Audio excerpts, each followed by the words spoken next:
las historietas igual. Nunca pudieron respetarse ni los diseños ni las tramas. Siempre hubo algo que cambiar.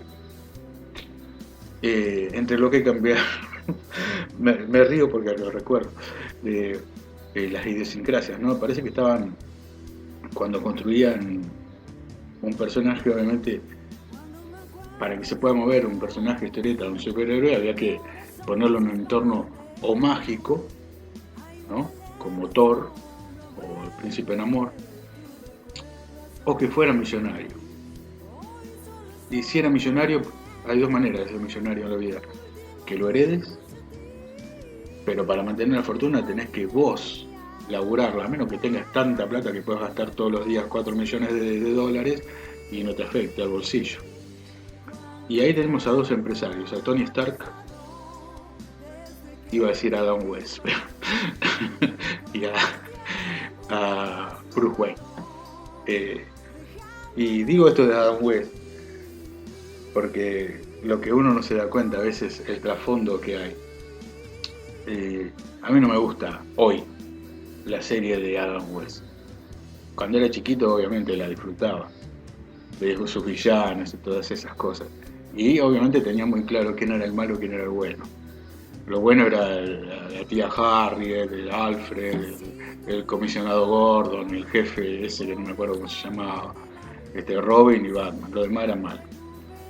Y en un momento estaba viendo, me acuerdo de la escena porque estaba con mi papá estaba en la mesa atrás, yo estaba en una silla con mis hermanos viendo cerca de la tele un capítulo de Batman donde habían secuestrado a la tía Harriet. No recuerdo quién, el Guasón, creo que el Rey Tut, uno de esos. Y entonces exigían dinero, obviamente. El Acertijo, no sé quién, pedía plata. Y creo que por televisión le decían, o por video, que entrega a la tía Harriet porque ya estaba la plata dispuesta. Y Bruce Wayne habla por la televisión y le dice: ahí tienes tu asqueroso dinero. Bueno, en un lugar normal sería normal escuchar eso, tipo, dice su asqueroso dinero. Y mi papá detrás de la mesa dice: ¡qué hipócrita! Dice que él dice asqueroso dinero si es un millonario. Y yo, y todo, la verdad que no lo entendí. Hoy cuando lo recuerdo, tienes razón. El tipo dice asqueroso dinero si vive podrido en guita, Bruce Wayne. O sea, si a alguien que le interese más la plata es Bruce Wayne, tiene una mansión gigantesca. Y otro es Tony Stark. Tony Stark, he conocido empresarios, conocido gente en la bolsa de comercio, y les puedo asegurar que no hay ni el más excéntrico. Los excéntricos de millonarios no se mueven así, es un estereotipo imposible que no existe, el tipo regalón, ponga acá, vaya, encima científico. Los millonarios se preocupan solamente por la plata en el mundo real. Por eso, el mundo de las historietas por ahí es real. A mí me gusta cuando es más real. Son gente que egoísta, que no están acostumbrada a compartir. Y tienen eslogan. Yo he trabajado para estos tipos de la bolsa de comercio, donde más de una vez escuché a uno de ellos decir: en los negocios no hay amigos. O sea, si te vendo tal acciones y mañana yo sé que no valen nada, en los negocios no hay amigos. Y acá viene la idiosincrasia del empresario. ¿Qué es un empresario? Una persona que está entrenada, acostumbrada y educada en la costumbre de hacer más plata. Todo es hacer más plata, todo. Donde estoy tengo que hacer más plata. ¿Cómo la hago? Bueno, habrá empresarios honestos, habrá empresarios con escrúpulos o códigos. Contradice la esencia del empresario. No por ser un malo, sino porque está educado así. Esto lo explica también ese Jacques Fresco, cuando habla de que en la antigua Roma los nenes la gente llevaba a sus chicos para ver el Coliseo romano, como los gladiadores se destripaban o los leones comían a los cristianos. Y cuando el nene volvía a la casa le decía al papá o a la mamá: ¿puedo ir el sábado que viene? ¿Podemos ir de nuevo para ver a los leones y a los gladiadores del Coliseo? Y claro, uno decía, bueno, el nene es un malvado. No, no, no es un malvado. Las condiciones sociales lo hacían ver eso como algo natural. En el empresario es lo mismo. Claro, obviamente, para el que no es empresario es totalmente perjudicial cómo ve las cosas. Después hay un tamiz, una manera poética, ver al empresario como que es el que da trabajo, es el que genera, es el que mantiene la economía. Obvio, sí, sí, sí, sí, sí. Es eso, ¿eh? Pero también es lo que digo yo. Es una persona que le importa tres pepinos. Por eso, cuando armamos una historia, o armamos el tema de quién es bueno, quién es malo, en esto de, de los villanos, hay, hay muchas cosas atenuantes y justificaciones y puntos de vista. Iba a hacer un especial sobre el Eternauta 2, pero no, lo voy a tratar de echar acá. Bueno, el Eternauta lo que tenía era, te presentaba, voy a hablar la primera parte y la segunda parte, lo que hizo Estergel, y era fantástico la ciencia ficción, o sea, es una historia que adoré, y con el tiempo fui comprendiendo cada vez más. Nunca lo asociaba con ningún pensamiento filosófico o político. Es más, creo que no hay una idea política, quizá de filosofía y quizá de exquisitez para narrar. Para el que no leyó el Eternauta, esto no lo va a entender por ahí, va a ser una sarta de spoiler, pero es la única manera que tengo de contarlo. O sea, el Eternauta empieza con la historia en sí, no el relator que llega al Eternauta, que llega al futuro y cuenta su historia, no, la historia del Eternauta empieza con una amenaza global, que es una nevada mortal, una nevada donde tenés que aislarte y se salvan los que están aislados nada más. Y para salir tenés que ponerte una escafandra, todo un equipo, que es el equipo que se arma el Eternauta, que de casualidad él tenía la casa hermética, si no también hubiese muerto él y toda la familia y los muchachos amigos que estaban jugando al truco con él. O sea, empieza como una amenaza social, una amenaza que está en el ambiente. Él representado por una especie no, una cosa atmosférica, un veneno en el aire, que continuaba durante mucho tiempo, tienen que usar esos trajes, donde pasan cosas bastante interesantes, porque los que dirigen a los primeros que pelean con ellos, que son animales, los burbos y los cascarudos, que tienen aplicado un aparato en el cerebro que los controla. O sea, incluso siendo animalitos, o animales o bestias, o seres inteligentes, los cascarudos nunca se sabe si son animales o una especie de raza extraterrestre, que pelean contra ellos, son esclavos manejados. O sea, peleaban contra otros esclavos y conquistados de otros mundos.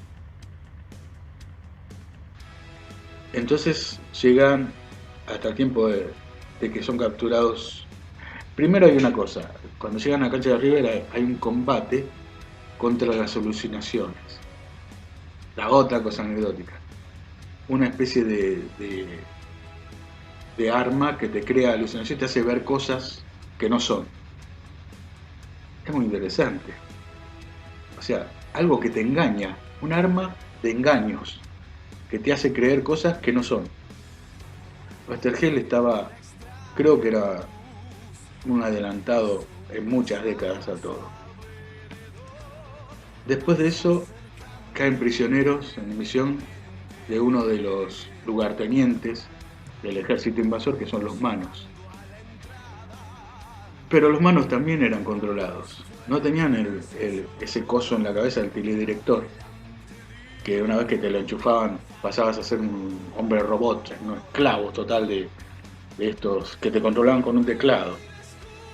Y le decían mano porque tenía un montón de dedos en uno de los brazos. Los manos eran controlados por una glándula que les inyectaba veneno cuando ellos sentían miedo. O sea, en realidad, lo que los controlaba era el miedo, porque no podían sentir nada. O sea, cuando no te controlaban con el teledirector o con condiciones atmosféricas o algo en el ambiente o alucinaciones, te controlaban con el miedo. ¿Y quiénes eran los malos? Y nunca se sabe, no tienen ni siquiera identidad. Le dicen ellos. Estaban siempre detrás y más allá y por encima. Los ellos. La historia es súper entretenida, termina con una bomba atómica sobre el Congreso, eh, uniéndose fuerzas para combatir una máquina que maneja el tiempo, el Chronomaster. Y ahí donde queda el pobre tipo de Juan Salvo, perdido en las eternidades, en distintos mundos paralelos, porque son los continuos, son cosas distintas realidades, y el tipo tratando de encontrar a su mujer y su hija. Ese es el final del Eternauta 1. Que virtualmente encuentra, pero yo no sé si era el mismo Juan Salvo el que encuentra a esa Elena y Martita, que el Juan Salvo original, que perdió a la mujer y al hijo. Y después está el Eternauta 2, que voy a ser breve acá. Y vamos a hablar del bueno que es un villano o el villano que es un bueno, porque en esta historia del Eternauta 2, Germán, que es el amigo que acompaña a Juan Salvo, es el testigo. Y es el único que muestra rasgos humanos, humanitarios y de compasión y piedad. Mientras el Eternauta lo único que busca es el objetivo. Porque lo que más me golpeó de esa historia es la escena llegando al final. Porque ahí conocen familias, van con Elena, con Martita, conocen el estado de las cosas. Los malos ahí están reducidos a unas bestias que le dicen los zarpos, que tienen unas máquinas más o menos construidas en un futuro ultra distópico, con una Buenos Aires totalmente desolada, arrasada por las bombas atómicas. Y Juan Salvo, el Eternauta, sacrifica a todos, toda la gente, todo el pueblo de las cuevas, donde incluso está su mujer y su hija, por la causa. Y Germán lo mira con los ojos así, siempre. Y qué más importante, deshacerse de los sellos. No sé qué pensaba Oesterheld. No sé. Es un hombre que yo he leído en Ernie Pike como quizá el más humanista de los escritores que jamás leí. Porque miraba la parte humana de cada guerrero, de cada soldado, de cada situación en la guerra. Tanto de la gente que vivía bajo bombardeos como el soldado que sentía mucho miedo. Y el Eternauta 2, que es historia póstuma, y yo no estoy seguro si lo escribió todo Oesterheld, la verdad que, porque contradice cosas de su propia filosofía, o que el tipo se volvió loco, porque es otra cosa. Me gusta muchísimo, el guión me impacta, pero es un bajón. El final del Eternauta 2 es un bajón. Después hubo continuaciones, eh, qué sé yo, Barreiro hizo una continuación, pero el espíritu de, del Eternauta en sí, creado por Oesterheld, es único en el Eternauta 1 y en el Eternauta 2, y en la versión que hizo, o sea, esto es dibujado con Solano López, Y la versión de Brescia, de Alberto Brescia, también. Más osada, más genial, más directa también. Ahí sí se ve una postura política bastante clara. Pero voy a la filosofía más que a la política. Y vemos, ese villano es más parecido al villano de Matrix, que es la Matrix, donde el oponente es alguien anónimo, es algo, o un conjunto. Es como pelear contra la compañía en Alien, que después lo conocemos a Weyland ya en Prometheus, ¿no? Pero antes era la compañía, era como un enemigo ahí. ¿Quién era el que está arriba de todo eso?